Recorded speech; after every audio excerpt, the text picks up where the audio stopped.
Welcome, everyone. We have a great 2 hour training session for you. Back with us is many of our members from Dynamic Speakers. They're going to fill 2 hours of great information, leadership excellence, and Pressure's on. contest. Great information regarding contests. They're all DTMs, past district leaders, wealth of information, longtime D24 members. Let's get things kicked off, and I'll take it away, Christine Jones. Thank you, Wanda. We are excited to be here with all of you tonight. It's good to see a few faces and a few names that I recognize. It's been a crazy few weeks here, and we are looking forward to spending this evening with you. I've been a member of Toastmasters since 2012 and currently a member of Dynamic Speakers. And the opportunities to serve in a few leadership positions. But it's my honor to lead this session tonight. Like any leader, I'm not alone when I'm doing things. Let me introduce our panel of DTMs for this portion of the meeting, focusing on leadership. Keith Jones. Greetings. How long have you My been name in is Keith Toastmasters? Jones. I have been in Toastmasters for 38 years, and I am a member of Noonshiners and also Dynamic Speakers. And as you can see, we're trying to organize everybody here. This is normal for this Dynamic Speakers. The dynamics change with every meeting. Give me a second. All right. Next, I'd like to introduce Janelle Ash. Janelle, can you tell us what club you're in and how long you've been in Toastmasters? You're muted. I started in January 2016, and I am currently just in Dynamic Speakers. I was been up to 4 clubs at a time, but some of those have disbanded. Oh, good. I'm not Randy muted right now, Pryor. right? Okay. Randy Pryor. Hi, I'm Randy Pryor. I have been a Toastmaster since 1981. For those of you who can't count, that's 45 years. And I like to say that I'm not as old as dirt, but I did watch it being landscaped. I have the distinct honor of having earned 3 DTMs. I've also been a past district governor back when that was the title, and a member of the International Board of Directors. My clubs currently are the Dynamic Speakers and the not the Road to DTM, the River City Speakers. Road to DTM, unfortunately, is bygone. Right. Rebecca Fagan. Hi, my name is Rebecca Fagan, and I have been in Toastmasters since 2008. I've served as the district finance manager and the administrative manager and area governors and division governors and all that stuff. I am currently in River City Speakers, Kearney Toastmasters, Worlds of Wonder out of the Founders District, and it's all science fiction, and Dynamic Speakers. I'm also a DTM. I guess everybody knows. Yes, everybody's a DTM that's here tonight on our panel. Mark Fagan, when did you join Toastmasters? I joined Toastmasters in 2009. I was shanghaied to go to a meeting to help Rebecca with a speech and liked it. And then Randy chased after me for a while before I joined. I do also have 2 DTMs. I have been almost all of the club officers. I've managed to avoid secretary and treasurer, and I've been district officers up to and including the district director in 2020 through 2021. Awesome. Our chat moderator tonight is Cynthia Coleman. Cynthia, how long have you been in Toastmasters now?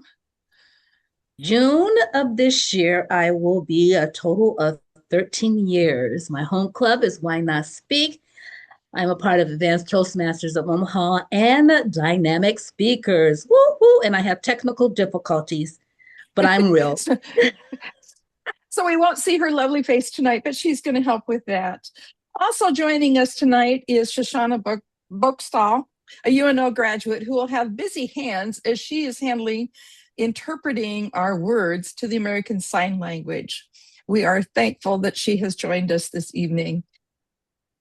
Also sitting on our panel, which we'll hear in a little bit, Pat Hannon is joining us tonight, and I can't wait for you to hear what she has to share with us. Well, welcome everybody. Welcome to my happy place.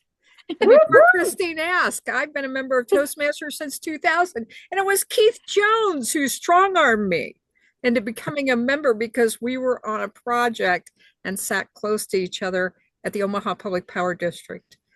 I have to thank Keith for doing that. I have a long career with Toastmasters. I've done a lot of roles, served in many offices, all those kinds of things. But the ones that I saw the most action with was when I was district governor. Back in the days was called governor and not director.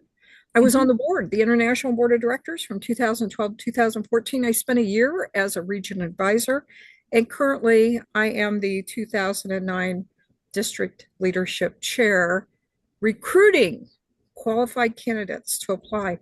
We'll hear more about that later. So I sort of cut you off, Christine. What else do you you're fine. You're fine. No, that's exactly what I wanted to know. And yes, we are looking forward to hearing from you later as we get into that portion of our meeting. I just want to remember, here we are. This is January. Remember, our Toastmasters year starts July 1st, way back in July, 1st of July. And it ends June 30th. So here as we're in January, you're wondering, why are we having a TLI on officer training now? Let me tell you, because this is the point in the year when you need to think about what you're going to do in the next year for serving as an officer in the club and beyond, which we'll get to later. But let's look at the officer roles. You need to focus on something that you haven't done. I challenge you to think about that. But those of you in a current officer role, here's your challenge. I want you to step up and mentor someone who could take over your role in the next year. So you still have work to do, even though you think you've gotten the hang of your office. Please keep track and think about who you can serve. Oops, my page shifted. Why do these roles matter? In Toastmaster, club officer roles are structured to manage both the organizational health of the club and the execution of the individual meetings. These roles are identified through both formal titles and functional responsibilities. Whether you're new or a longtime Toastmaster, let's review those roles and what they are and what they do. Keith, will you tell us about the president? The president of any Toastmasters club serves as the chief executive officer, managing director, cheerleader, and coach, presides at all executive committee meetings, and with other officers guides the club through the Distinguished Club program, serves as the club's representative at the district and international levels, responsible for voting at the district council meetings, responsible for voting on issues and candidates at the Toastmasters International Annual Business Meeting. The president sets the tone for the club and is expected to provide helpful, supportive leadership for all of the club activities. The president oversees all those committees and directs the club in a way that meets the educational growth and leadership needs of its members. Madam Toastmaster Christine, I'll give it back to you. Vice President of Education, also known as the VPE. Randy Pryor, would you tell us, why is that one important? Thank you, Christine. When somebody asks you what Toastmasters is, what do you say? Well, here's what I say. I say that Toastmasters is a self-paced, experiential learning program which helps its members develop communication and leadership skills. And the role of the Vice President for Education in that is that person manages the educational program for his or her club.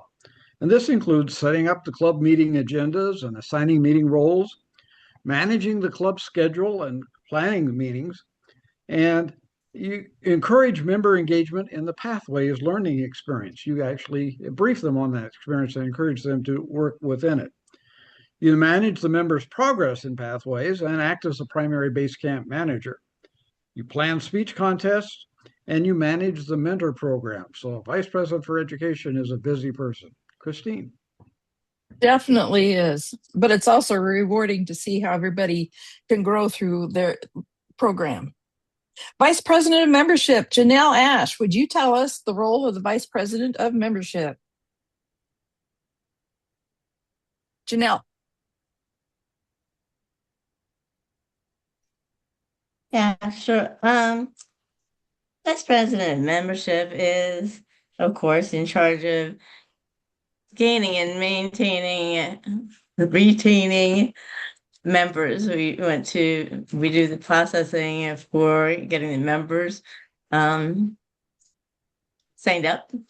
We have the set of outreach to connect with new prospects. We want to follow up immediately with visitors and say, here's a packet of information, here's what we do, and try to convince them to become members. We want to make sure we keep in contact with our current members so that we can make sure we hold on to the members we have. It's hard to regain members after when you lose them.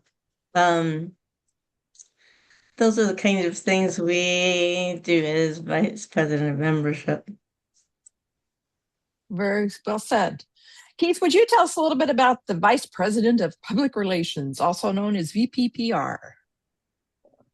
The Vice President of Public Relations is basically promotes the club both to the local community and everyone that it can hear or whatever. The Vice President of Relations promotes the club, updates the web content, safeguards Toastmasters brand identity, which is very important. It is the job of the Vice President of Public Relations to notify the media whenever the club does something newsworthy. The Vice President of Public Relations writes all the releases and it's basically the voice to the outside world, the person that notifies everybody with the LinkedIn, with X, with TikTok, whatever else you're trying to promote your club on. That is the job of the Public Relations Manager. Christine. Awesome. Thank you.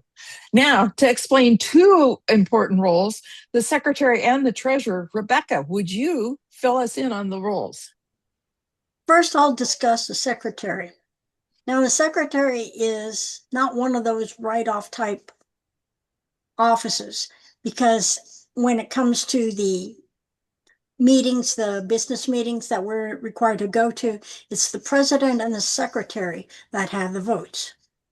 Then we also have the responsibility for the club records and correspondence, who's a current member, who's been past members, getting letters out to everybody so everybody's on the same page. And then the other things that can pop up, like newsletters and notices, taking attendance. And of course, there's the taking notes during the meeting so that when the speaker says, I know I gave a speech 2 weeks ago, but I don't remember what it was on. And then the secretary says, no problem, I got it, and tells them what it was. So it's very, very handy thing to have in your meeting is somebody that's taking notes and making sure that everything is happening. And also they attend all of the business meetings, so they make sure that everybody gets on the same page when it comes to goals. And the treasurer manages the club finances. Now, what kind of finances do you have to do when everybody's paying online? Well, we have to make sure that the dues go in. Everybody's dues. So we keep on people and make sure that they pay, or we show up on their doorstep. We take care of the expenses, like purchases of equipment and educational materials, awards, those cute little ribbons that you get, and make sure that all the things happen the way they're supposed to happen. And that keeps the club healthy, because then they're not always wondering, gosh, I wonder what happened to all that club dues that we had. Where did that go? And then, oh yeah, she got a new car. No. So I have to make sure that everything is above board because we do get audited. Back to you, Christine. Thank you, Rebecca. I hope you also pay, if there's room rental, any of those things, you cover all those as treasurer as well. Good. Make sure those are taken care of. One other role that we want to talk about, and I want to make sure, okay, in my notes, I found this comment about what the sergeant at arms does. They're supposed to make sure people don't escape out the basement windows. Mark Fagan, is that true? Or what does the sergeant at arms really do? That's obviously a vicious, slanderous rumor. Sergeant at Arms is responsible for the physical property of the club.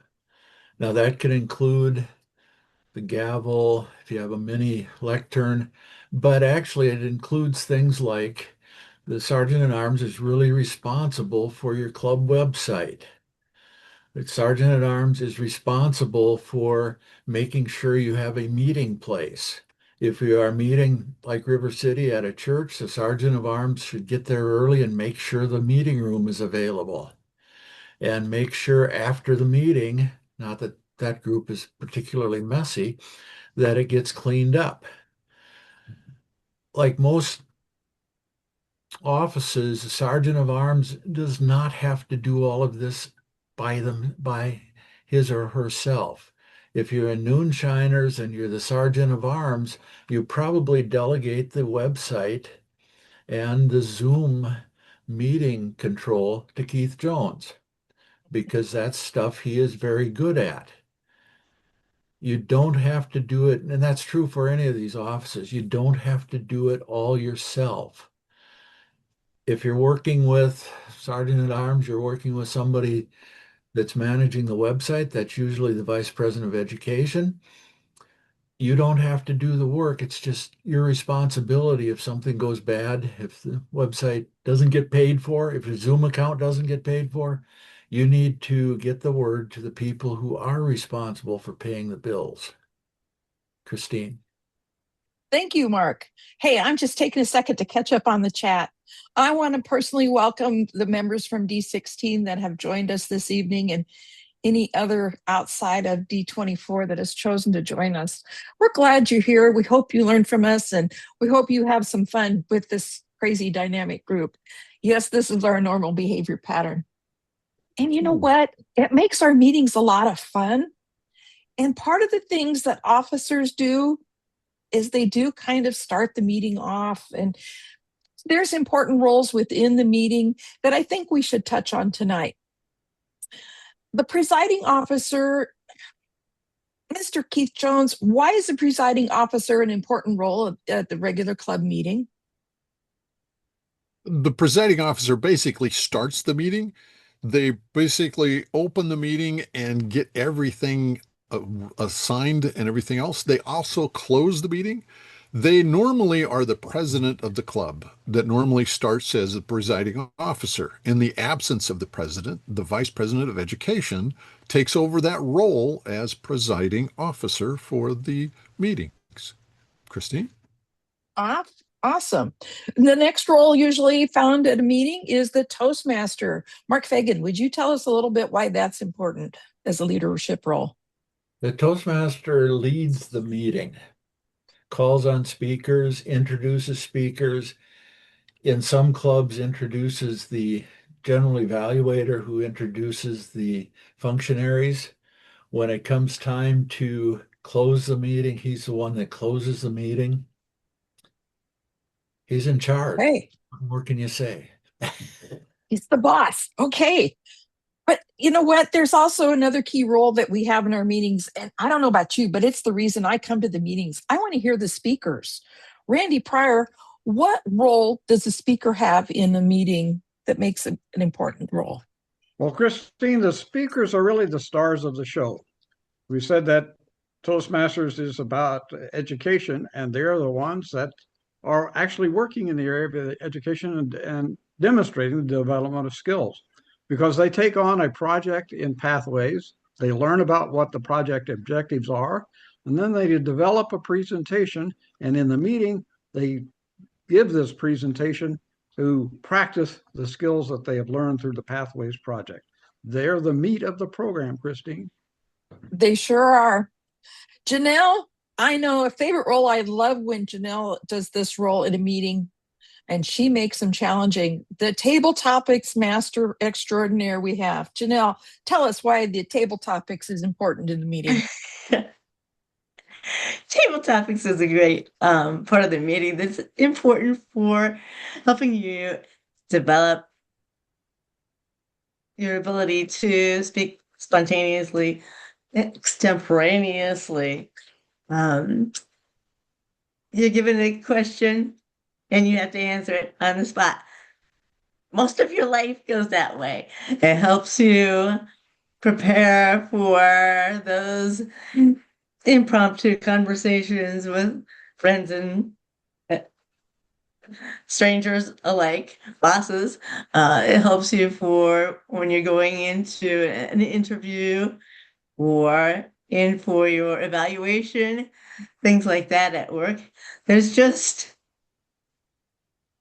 your life is a table topics. Your whole life is table topics. So table topics helps you with it, your entire life with communication.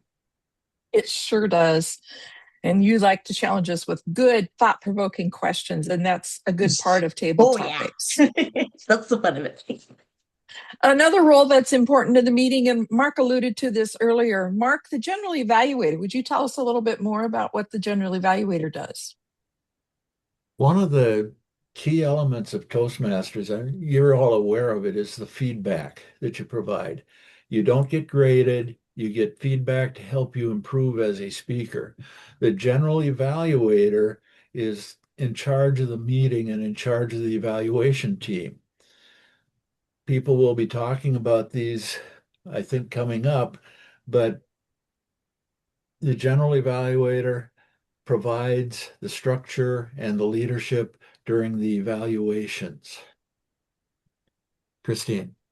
Oh, Mark, I hope you give me some good feedback on my being MC this evening, because that's important. And that's what a general evaluator is a pro at doing for us, to work together and remind all of these roles how we can be better. There's another role that us DTMs kind of say DTM stands for don't time me. That's not necessarily true, is it, Keith Jones? No, it is not. It's a misnomer. It's a rumor that Randy's been trying to spread around to all of us that DTM means that do not time us. Timer has a very valuable role in any one of our meetings. A timer basically keeps track of our times. It shows us the green, the yellow, and the red light when we are meeting our minimum, middle, and maximum amount of time. We try to teach everyone how to use that time properly within Toastmasters because it has such an impact outside of Toastmasters. When you know that you have to give a 5 to 7 minute speech and you understand what 5 to 7 minutes is really feels like. So it's important to keep the times of the speakers, of the table topics people, of the evaluators, and maybe the meeting in general, because it's important to stay on time and stick to the agenda. Christine. Thank you, Keith. Janelle, I'm going to come back to you for this combination role. Grammarian and ah counter. Can you tell us why those roles are important in a meeting? Yes, we do combine counter and grammarian in our club, but in the larger clubs, they may be separate roles. Counter is the person who listens very carefully to everyone in the meeting and keeps track of their verbal pauses, their ums and ahs and noises and such. And at the end of the meeting, we go through and say for each person how they did. And the grammarian is somewhat similar, but it's more focused on the actual language itself. Are you dropping your endings as like a gonna instead of going to? Things like that. It also watches for exceptional use of language, very visual sorts of language, just really specific words that convey the meaning of what you're trying to say better than any other words. That's about the gist of the counter and grammarian. And I have to say that being both in a combined situation is really challenging. So because have both have to listen really carefully. But Listening is such an important role, isn't it?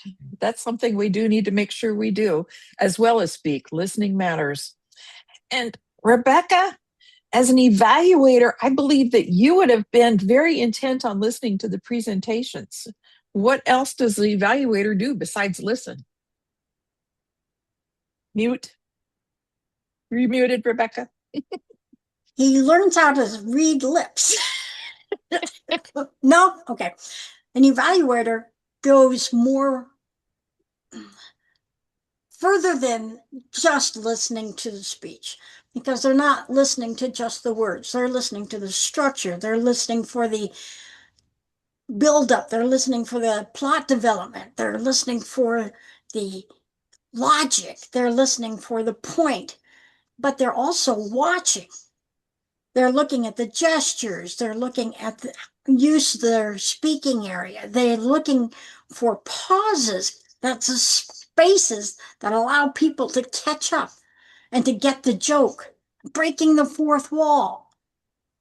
The evaluators are basically a teaching tool. And what happens is that instead of dumping on somebody and saying, all right, the following things you did well, da, da, da, da, da, da, da, da, da, da, da, da, the following things you did really bad. Da, da, da, da, da. No, we drop one or two suggestions because we're teaching them. And we know that if we fire hose them, they're not going to be able to remember any of the stuff that we did. But if we point out one or two things that they could work on, then we get to see this gradual improvement every time they speak, even if they're not the main speakers, if they are giving a report, if they're doing a table topic, then we are teaching them one point at a time what they need to concentrate on. And we teaching the counter and the grammarian and the timer how important it is to fit everything into the speech in the amount of time that they've got. So if you've been a timer, if you've been a grammarian, if you've been an counter, then your next step would be evaluator. So you're putting all of those things together. Christine. Awesome. Awesome. Now, why did I want to go over the roles in a meeting? Why does that have to do with leadership? I don't know about you, but the first things that we start doing as new members in Toastmasters is we take on meeting roles. That is a step toward leadership. It's toward building your skills and your confidence into taking more challenges. But you know what you also need to do? Keep track of what roles you've done and when you've done them, because now Pathways requires you to have roles completed in order to complete your level. So keep your agenda, mark those roles. Each time you submit a new level, post a new set of roles that you've accomplished. You know what? The other thing is, when we do a meeting, are they always boring, panel? I want to know, anybody can jump in here on the panel. What is something you do to keep your meetings interesting? Rebecca, your mic's open. You start. Backward meetings. Say that again. It cut you off. Backward meetings. Backward meetings. Can you tell us in a few seconds what that entails? Well, somebody gives an evaluation of a speech that hasn't been given yet. And that speaker has to get up and do a speech based on the evaluation. That takes some talent.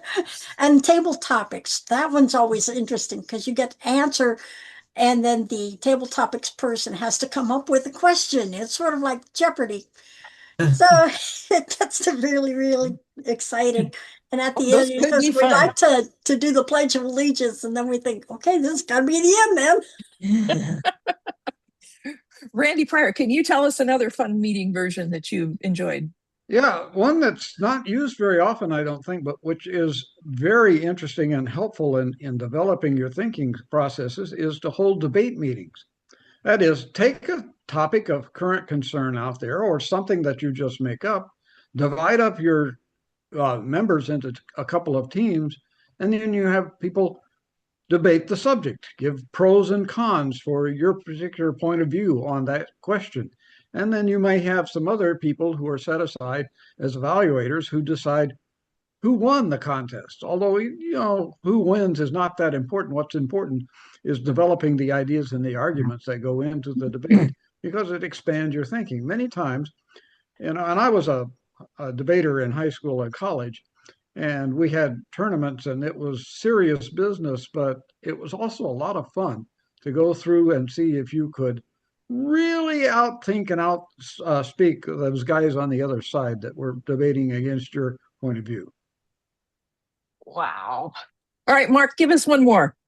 Oh, just any kind of a themed meeting. One of the best themed meetings we had at River City was a Halloween meeting in which all of the speakers were put on trial. They had to defend against the victim, who happened to be our son, was posed as a corpse. And he wasn't there. We just had pictures, Pat. So it wasn't quite that bad. But each of the speakers was a defendant. And then each of the evaluators was a defense lawyer. Wow. That sounds like fun challenges. Yeah, you were there with Keith. No, I didn't miss. I missed that one. Oh, I think Keith was there, but I missed that one. Anyway, so and then the where you frequently do a best speaker, or you voted for who you thought was guilty. See, all these variations of meetings help you step out of your comfort zone and again, actually build your leadership skills, whether you know it or not. And that's a lot of fun. I do want to acknowledge Abigail Jurgens is helping Shoshana sign. So welcome, Abigail, to the group this evening. We appreciate having you here. Let's see. You know what? We've talked about officer roles and the roles in the meetings. Where do all of these skills take us when we go into the workplace? They provide us hopefully with a leg up in general workplace and office environments. Can somebody, Janelle touched a little bit, again, would you touch real quickly, Janelle, on table topic skills? Why does that matter in the office again?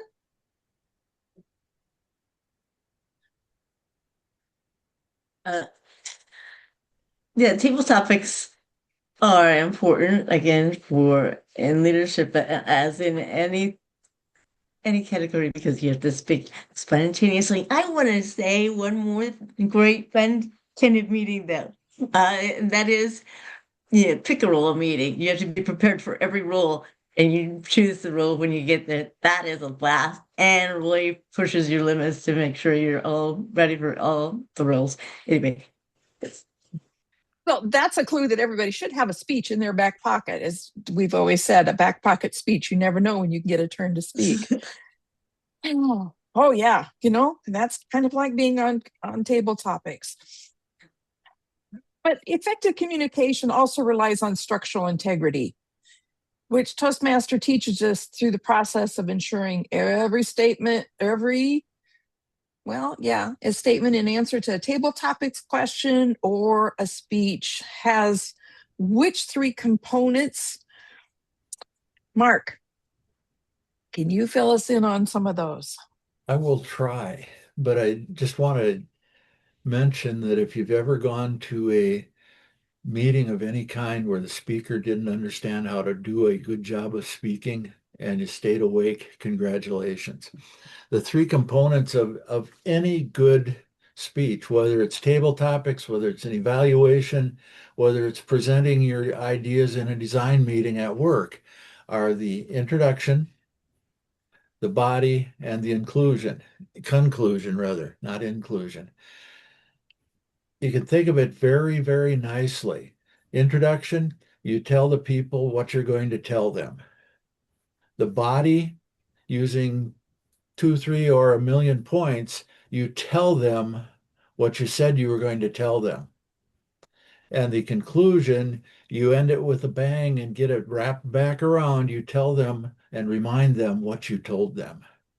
That's the basic structure of a good speech, whether it's tall tales, whether it's table topics, whether it's keynote. Still, you want those in your presentation. Christine. Even if it's your official business presentation, right, Randy? Your thoughts? You're muted. Randy, you're muted. Sorry. We'd think after all of these years we would have learned this, but we mess up on it all the time. Don't take account of the fact that I'm muted. How about that for DTN? All right. One thing I want to mention is going back to talking about the purpose of Toastmasters and what impact it has on skills in the workplace or in the general community. The basic reason that somebody joins Toastmasters is that they want to improve their communication and leadership skills. And I don't know who it was, but somebody at one time said that once you learn the ins and outs, the details, and the specific knowledge about whatever area of work that you are participating in, the key to you getting ahead and really making something of yourself is your ability to communicate that knowledge to other people. And that's where the development of effective communication and leadership skills comes in. So Toastmasters is very important for your success in the workplace. Just all I wanted to say. Very good. Keith, I want to pick on you for one more element here of thought of skills in the workplace. We talk about judging and evaluation in Toastmasters. How does that apply in the workplace? Oh, my. In some cases, judging is done to tell you what you've done wrong just before you've been terminated. So that's not necessarily a good place to be. Evaluation is a skill that supervisors, managers, directors should develop so that they are encouraging their employees. So they evaluate, and basically in the way Toastmasters does. What is it that you're doing right? What is it that you can improve on to make your skill set better? And what is it that you can do to challenge yourself? Of all the things that Pathway has come out with, the basic evaluation form where they say, okay, what is it that you excel at? What is it that you could work on? And what is it that you can do to challenge yourself? As a person in a position of responsibility over other people, it's important to learn that evaluation skill so that you encourage them to go beyond what they think they can do through that evaluation. Now, judging is one of those things that you have a set criteria and you say, what is the best today? How do I not evaluate, how do I judge this today? Such as judging a contest. A judge in a contest basically says, who is the best today? With all the criteria that I have, who followed the criteria the best to show that they are better than someone else, that they deserve to win an award more than someone else does, just based on their judge. Evaluation is something that permeates everything that you do in life, especially maybe with your kids or grandkids. Evaluate them, help them learn new skills by teaching them and helping them get a positive feedback for something that they are doing. Positive feedback is one of the best motivators there ever was developed. And that's something that all of us need to understand and cultivate in our lives. Christine. Thank you, Keith. I have been negligent in saying that we will have question and answer time, and we'll do that shortly. So if you have any questions over this first hour of material that we've been talking about, type it in the chat. so that we can pull those up shortly and we will answer the question a la Toastmaster style. But we would be remiss if we didn't emphasize the fact that you don't need to reinvent the wheel as an officer in any of the roles that you do. We used resources tonight that have been helpful to put this program together for you. And now, while you put questions in the chat for us to answer shortly, I'm going to play Quiz the Panel as Keith puts up a list of reference material that we've been using for this program. Here we go, panel. Where do you go if you don't know what to do as an officer and you can't find your notes? Rebecca, turn your mic on and quit giggling. Where do we go? Oh, club officer roles and club officer tools. They're easy to find. You go to D24 and they have all of those things in there. And also at the TMI website. Good stuff. All right. Keith, how can you fix an out of control meeting? How do you fix it? Well, Yeah. first you have to read It's that like master this. your meetings and understand all those tips that you can use to help bring a meeting back under control, like having the ability to mute everyone on Zoom all at once. That is something that is very powerful when you get out of control Zoom meetings that happen often at dynamic speakers. But anyway, we have a policy. But master your meetings. There is a book out there from Toastmasters International that helps you understand what you can do in your meetings and how to help you. Christine. Thank you. Mark, would you talk to us about what people can use to inspire them to work together for the good of the club? I will try. Obviously, the Distinguished Club program, if you're not real familiar with it, you cannot become a distinguished club without getting a lot of cooperation from the club itself. You have to have your dues paid on time. You have to have people earning awards. I'm thinking of another one that Keith didn't put up here tonight. Moments of Truth. Is that a good one to use also? Yes, Moments of Truth can be a good one to use. There's also in things like the Successful Club series that's available from TMI, presentations in there. And always, I hope it's not your last resort, but remember there is a person who's associated with your club who is there to help you and advise you and answer questions as needed, and that is your area director. Always good to know. Steve. All right.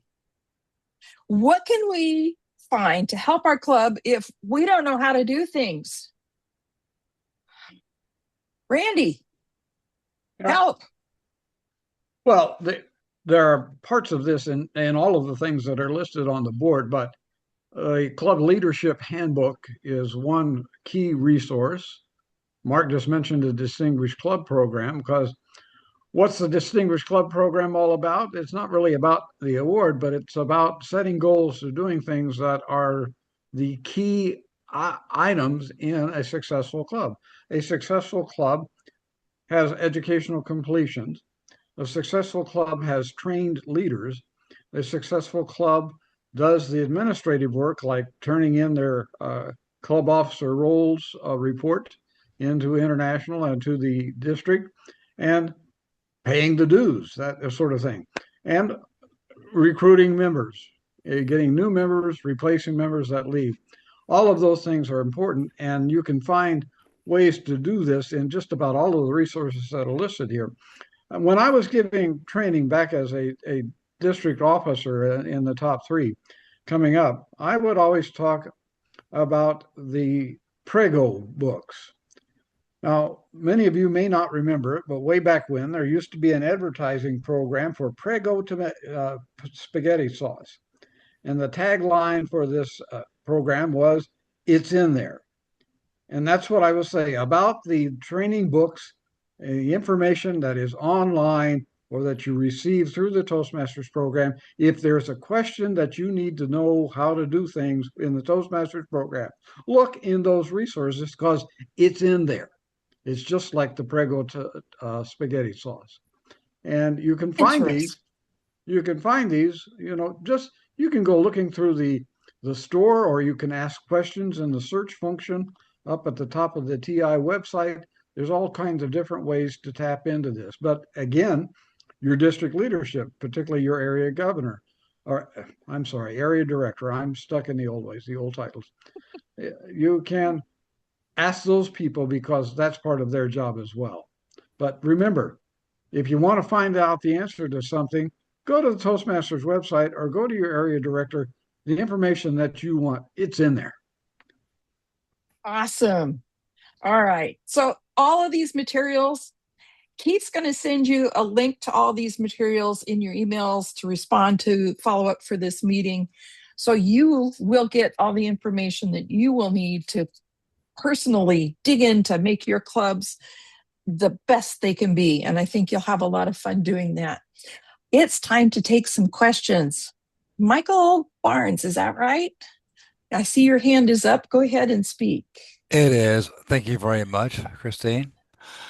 Area K4 Director talking here. Vice President Membership, Center Toastmasters. I want to piggyback on the last person talking for just a second. Okay. There's one thing that wasn't mentioned. We're talking about Toastmasters literature. We're talking about Toastmasters policies. We're talking about Toastmasters ideas. Mm-hmm. There's nothing saying you cannot use your own real world out of Toastmasters experience to help further your club. Most definitely. At all. Okay, this is okay. I get distracted because I'm not used to this format, and I just saw notice say it. We're going to lower your hand in 5 seconds. That's fine, huh? That's all I right. appreciate that. I'm not used to this format. And just as I just showed, if you're not familiar with something, it's okay. Mm-hmm.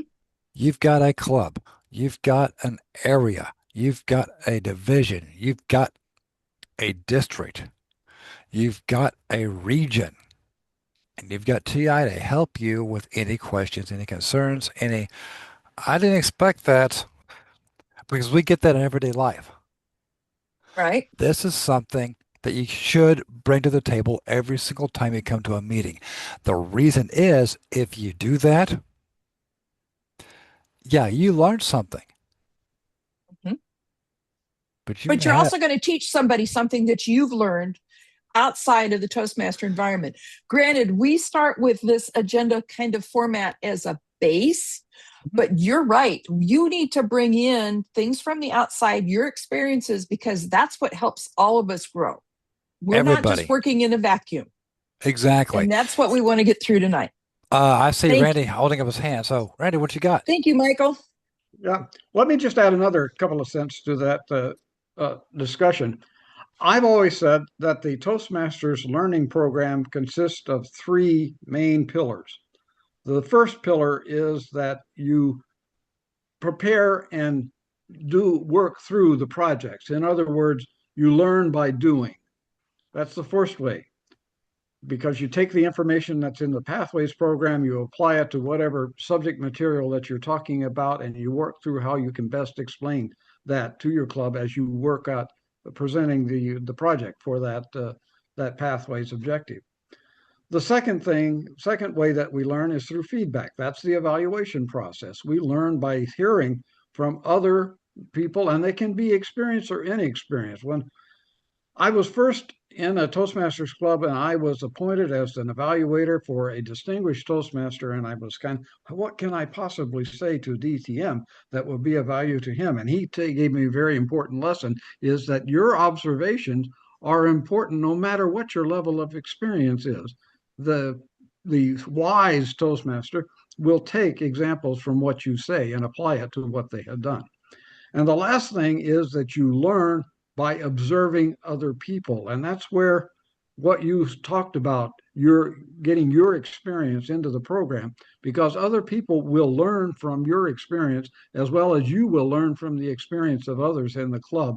And that includes asking questions, and everybody should be open to that, because if we're in a learning environment and a communication oriented program, we all should be listening to each other and asking questions and answering questions. So it's learn by doing, learn by receiving feedback, and learn by observing others, both good and bad, because you can learn from what people may have not done so well as things to avoid yourself, lessons to apply. Well said, Randy. To wrap up this portion a little bit, because we need to move along in our time frame here, we need to stay on our agenda schedule too. I want to remind you, you have an invitation to step up and serve in a club role, do those agenda items, as well as an officer. And don't stop at the club level. I challenge you to step forward and shadow a current officer learning about their role. And officers, please take the time to mentor those interested in serving this next year. Look beyond the club level as well. And now, Pat Hannon's been sitting here joining us, and I think you need to know why. To look beyond the club level to roles such as area, division directors, and even, district directors. Pat Hannon has joined us. She's a past international director. She said she's a DTM, and she's serving on the district leadership committee to help us move into the District 209 that's upcoming. Pat, could you talk to us about the availability of roles? I'm happy to. Tonight is really a wonderful evening to be with all of you. I always joke around with people who know me well that I'm in my happy spot. My happy spot is my sewing room. It's where I get creative. But the other happy spot that I have is in a Toastmasters environment. And the reason for that is Toastmasters gives us that opportunity to grow and to shine. And one of the acronyms that we hear a lot, us old timers, is something called RISE. And I'm going to ask you to rise to the occasion. RISE stands for respect, integrity, service, and excellence. Everything we do in Toastmasters evolves around those four principles. Toastmasters International has seen some ebbs and flows and changes. Some of those changes come from just the way we work today compared to the way we worked 20 years ago. We work more in virtual environments in some cases than we did in the past. And it came a time when we need to realign things and reassess Toastmasters overall. So I'm going to give you a little nugget of history about what's going on. Toastmasters International recognized that we needed to realign things. We had a number of districts that were shrinking. Now, I always found it interesting that people in clubs often know who their club members are. They might know who their area director is. Area director, oh, that's that person that comes and they vitalize the club and they give us some feedback on how we're doing. And the area director, when I was area director, man, we had like godlike qualities. We were worshiped. I can remember going to Tower Talkers and they would have a special chicken dinner that they would bring in because the area director was there. But as you move through the roles, as I have moved through the roles, I have learned and grown a great deal from service to other people. I've really rose to the occasion. When you become the district director, your job is not to supervise people. Your job is to encourage and lead them to excellence. Today, we have that opportunity to transform and become more than just District 24. District 24, as we know it, which is mostly Nebraska with a little slice of Iowa, is transforming. And we're transforming into a new district called 209. And 209 is going to be composed not only of Nebraska, but also of Kansas, of a slice of Western Missouri, including Kansas City. We're going to incorporate Oklahoma and even a wedge of Arkansas. Now, what does that mean? That means things are going to change. We are going to have opportunities to learn from more people outside of this little world that Randy and I and Keith and Christine have all grown up with, of people that we know across the state of Nebraska. We're going to have that opportunity to be mentored and learn from other people. But we need you to rise to the occasion. I am looking for people who are willing to serve in the new district as division directors. Now, I'm not going to go into all the details of what you have to do to become a district director. I'm going to refer you to the Toastmasters website, and it's going to give you the criteria of what you have to do to qualify for that. But now is the time to submit your nomination to become a division director in the new district of District 209. But we also need people to serve as our club growth director. So instead of having 3 or 4 different club growth directors, as we currently have with multiple districts, we're going to have one 209 club growth director. We're going to have one program quality director, and we're going to have one district director.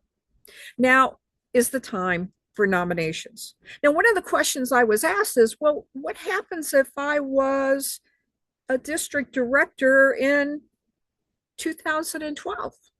I've already been a district director. Can I do that role again? Well, Keith Jones can't, because Keith Jones is going to be on the district leadership committee along with me. And the way this works is people have a timeline. It has been publicized. I would reference you to the District 24 Toastmasters site. Go look at the newsletter, that sort of thing. And we have to get your nominations. We will set up interviews to interview the people who are nominated, and we will make appointments with those folks and this big committee to ask a few questions to vet our candidates. The best district is the one that has some competition and some candidates. We want to make sure that we've got the best qualified people to continue growing Toastmasters as the international organization that it is. I really, really, really hope that you will consider, if you've never been a division director, to step up and rise up to that occasion. You will learn skills, you will meet new people. It's going to be excellent.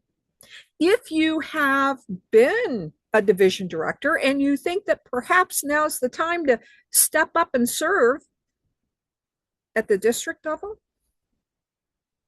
I want you to do that. I want you to submit your name, fill out the nomination forms, and make that happen. We need leadership, and that's how we grow leadership. That's how we grow our own skill sets. I can tell you from my own experience, I am a retired IT person. Keith can attest to that. I was able to obtain the role of supervisor in IT without ever having a computer science degree. It had to do with my communication skills. I could bridge the gap between people who wanted things and people who had the skills to build what was needed. It was a bridge that I built to help serve people. Service, a key point of being in that leadership role. Things are going to change for us. Things are going to change in Toastmasters. What we are all here to support is the member at the top of the pyramid. Our members are the most critical person in the pyramid. And district leaders, we're down here. We're down here to support that structure to make sure the member achieves their personal goals. When I hear about all the different roles at the club level, it's to help you be successful. Ladies and gentlemen, I appreciate your time tonight.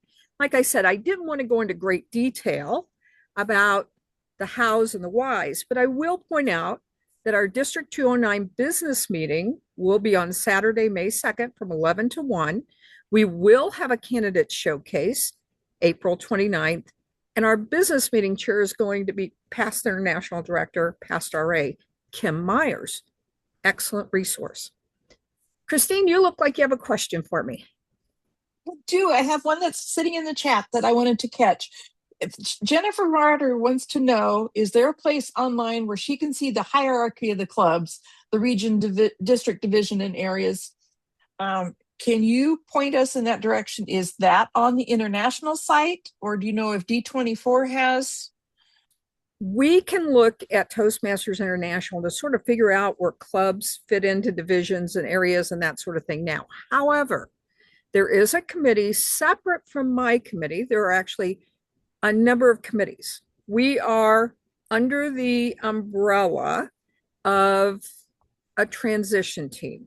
Rob Christensen, who is in the Kansas City area, is a transition chairman.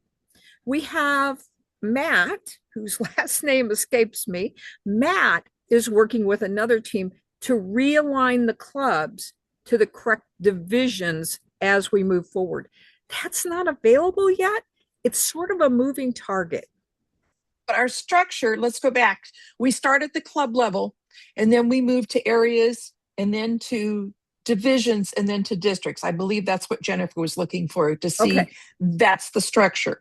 Absolutely. Member, club, area, division, district. Mm-hmm. And then we get to the international board.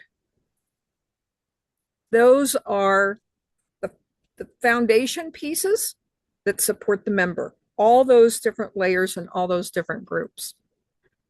Right. And for any of you who are interested in growing your leadership skills, excellent opportunities. All right.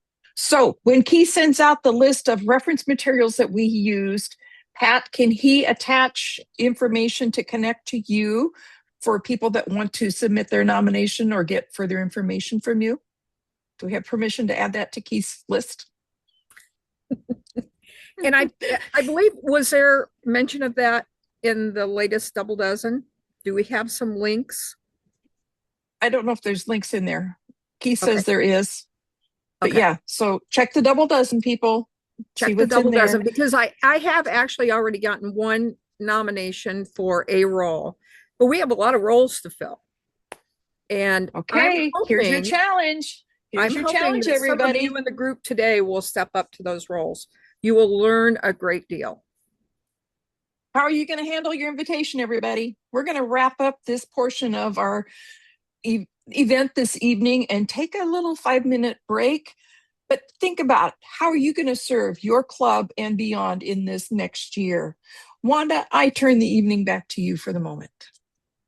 Well, thank you. My goodness, I think hopefully that stirred up some momentum for people to find out how to step up. Pat, can you remind us on the deadline for the nominations? You know, I didn't write it down. I've got a whole bunch of sheets in front of me, and I will get that to you, Wanda, so that you can share it. Yep, very good. Well, I'm hearing Floyd had something she wanted to say. I'm not seeing Floyd in the line at the top. Floyd, where are you? I'm here. I would just let me turn this on. Okay, here I am. Right. I was just putting in the chat.